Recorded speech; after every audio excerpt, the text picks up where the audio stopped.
The people of Red Creek rarely saw Samuel Brooks smile anymore. Ever since losing his wife and little daughter to a tragic wagon accident, the once cheerful blacksmith became the saddest man in town. He worked silently every day, avoided conversations, and returned to his lonely cabin before sunset, carrying a heart that seemed impossible to heal.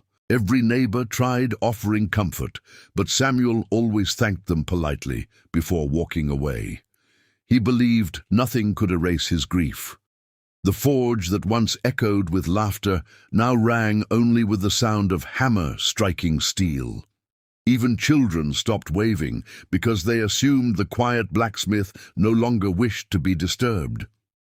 One chilly autumn afternoon, a young schoolteacher named Clara Bennett arrived in Red Creek after accepting a teaching position. She quickly noticed how everyone spoke kindly about Samuel, despite his distant nature.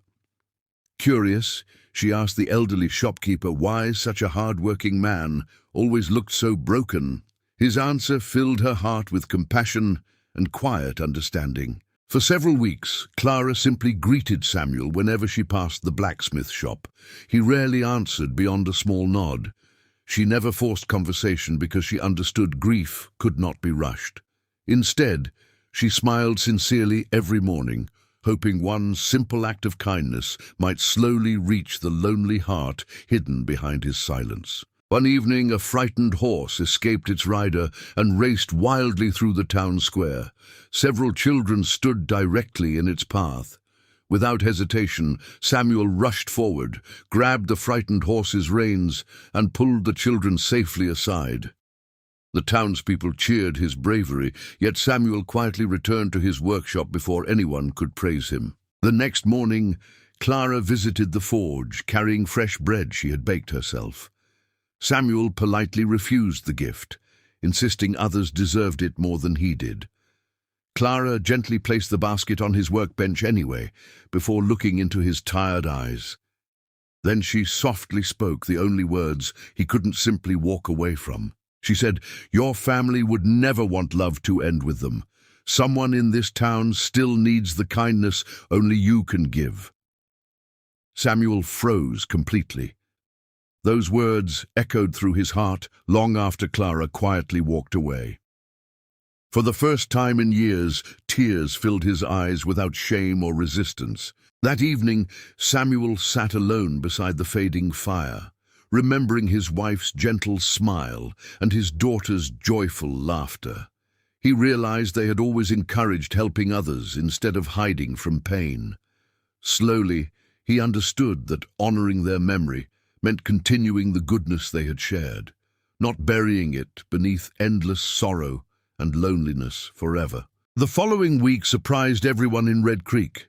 Samuel repaired an elderly widow's broken wagon without charging a single dollar. He sharpened a young farmer's tools for free and even crafted horseshoes for families struggling through difficult times. Every generous act seemed to lift another small piece of the heavy burden he had carried. Children gradually returned to the blacksmith shop, fascinated by glowing iron and flying sparks.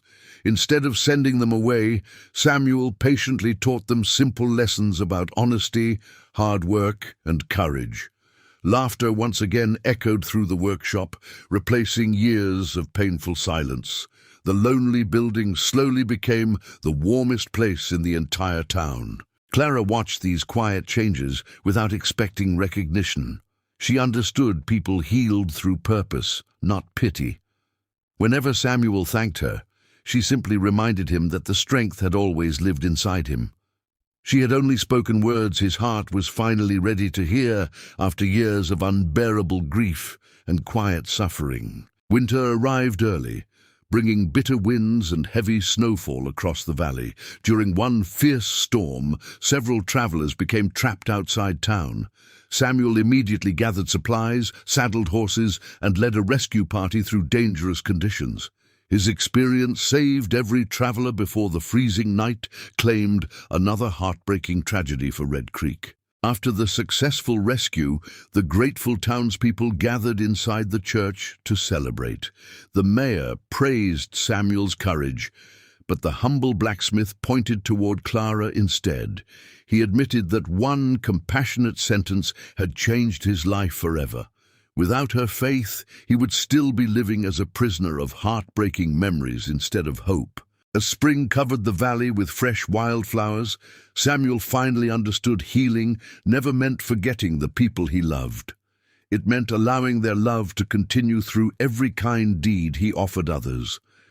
And every time Clara smiled as she walked past the busy blacksmith shop, Samuel smiled back, proving that sometimes a few gentle words can rescue a soul when nothing else can.